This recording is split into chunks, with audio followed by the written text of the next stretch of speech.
Mark, we have to start with Morgan Gibbs-White and that potential move to Tottenham. I came off set last night basically saying it's all on track, everything looks rosy. What's gone wrong? What's gone right? It feels like for the last 24 hours for Tottenham Hotspur. Let's just clarify where we are as of last night, because that was the point, like you say, where things look good and this looked like this would be a smooth transaction from Nottingham Forest to Tottenham. Now, yesterday we said that Tottenham Hotspur had met the release clause, which we understand to be £60 million in Morgan Gibbs-White's contract. He was due to have his medical in London today. There were some reports suggesting he had travelled down to London, been given permission to do so because that release clause had been met. We know that he was a huge part of Nottingham Forest's successful season last year, where they finished 7th in the Premier League, 7 goals, 10 assists, huge part of Nuno's side. However, there's been a rather large spanner put into the works today, and it's all centring around this release clause. What's gone wrong? What's happened? Do you want to go? Should I go? I tell you what. Let's go to what our reporter Rob Dorset was saying earlier on today, okay. And he was trying to give as much clarity as he possibly could with regards to this situation. So, Nottingham Forest consider Morgan Gibbs-White's proposed move to Tottenham off for now. Sky Sports News has been told, whilst Forest consult their lawyers over potential legal action. Sky Sports News understand Forest have ceased all communication with Tottenham. Forest also believes Spurs made an illegal approach to the player and never granted permission for them to speak to him. Forest also believe there has been a breach in confidentiality around his release clause because Tottenham's bid was pitched at exactly the level of his release clause. It's not yet clear if Forest are able to block the transfer entirely. However, it is now expected to be delayed as Forest prepare a complaint to the Premier League. Forest have refused to comment to Sky Sports News, and Tottenham Hotspur also declined to comment when contacted. OK, so... Does that make it more clear for you? Slightly, but I'm wondering one thing, Dharmesh, because football's a small world. Everyone talks, agents, players, coaches, everyone talks, whether it's on the record, off the record, and then sometimes they talk to us as journalists as well. How can you keep something like a release clause confidential?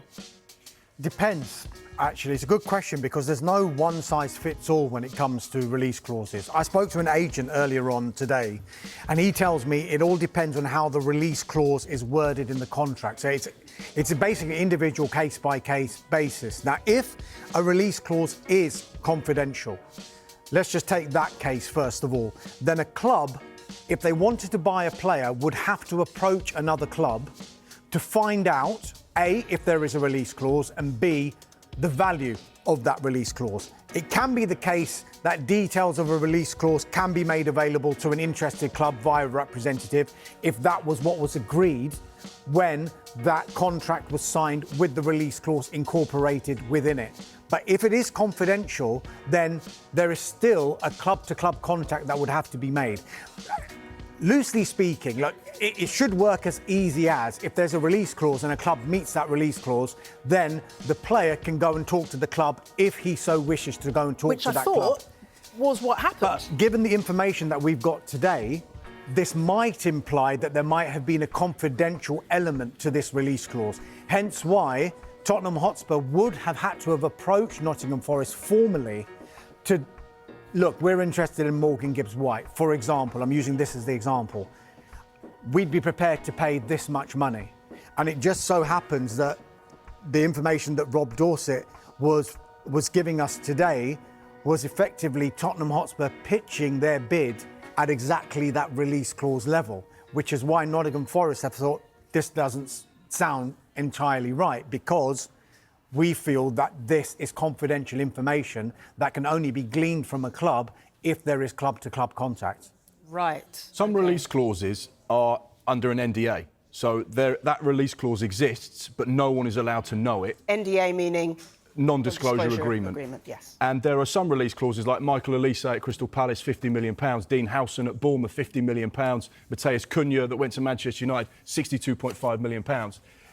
That is a public release clause. People know that, the agent's allowed to discuss that, but there are some release clauses the agent is not allowed to tell anyone, And it feels like, reading between the lines, this is one of those situations where that detail in the contract is not allowed to be told.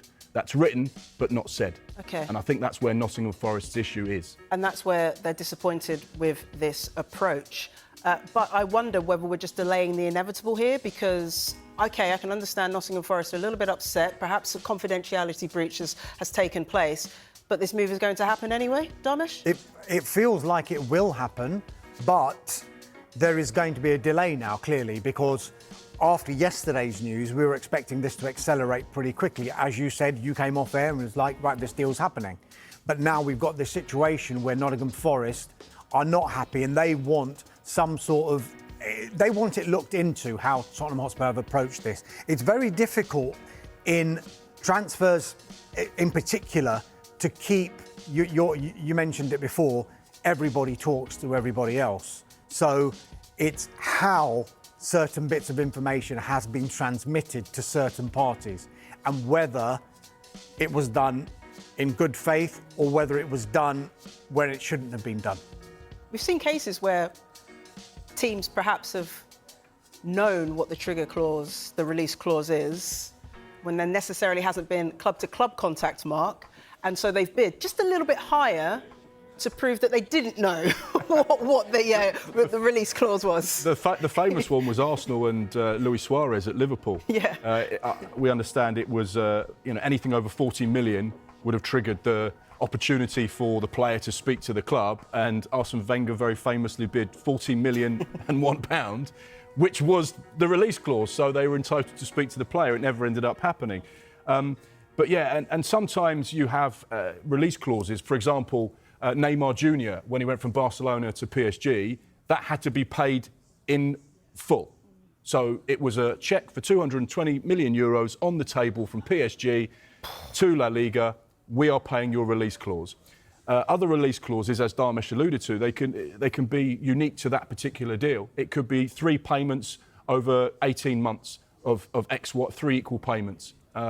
Every release clause is ever so slightly different, and it's one of those situations we try and gather as much information, but ultimately the club can do nothing if that is contractually written between the two parties. If you pay X, Y and Z in these kind of payments, in this kind of timescale, there's nothing we can do about it. That's the case with Matheus Cunha. So Manchester United knew it was £62.5 million, but the conditions of that release clause were they pay a third of it immediately, they pay a third of it next summer, and the summer after that they complete that £62.5 million payment over 3 instalments. Now, you said before, sometimes clubs go above the release clause, and people will say, why would you pay above the release clause? Well, sometimes clubs will try and say, you know what, we're willing to pay you, say it was £62.5 million for Cunha.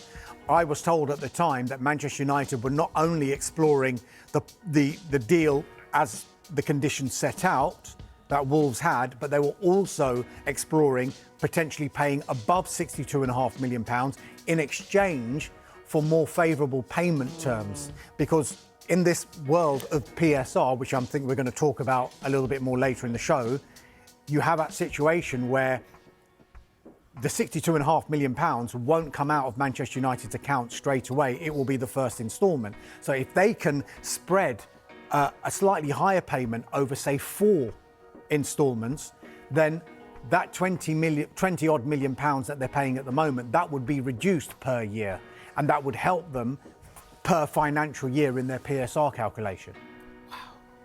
I bet you all didn't know that you were going to become experts in I'm finally using my contract economics degree. releases. I did an economics degree, finally using it. There you go. Yeah. My brain is whirring. OK, that's all as it is. There's nothing we can do about that. We have to wait for the legal process to play out. But what does this mean in terms of Spurs now? So they want their player as soon as possible. They've got a pre-season tour to go on.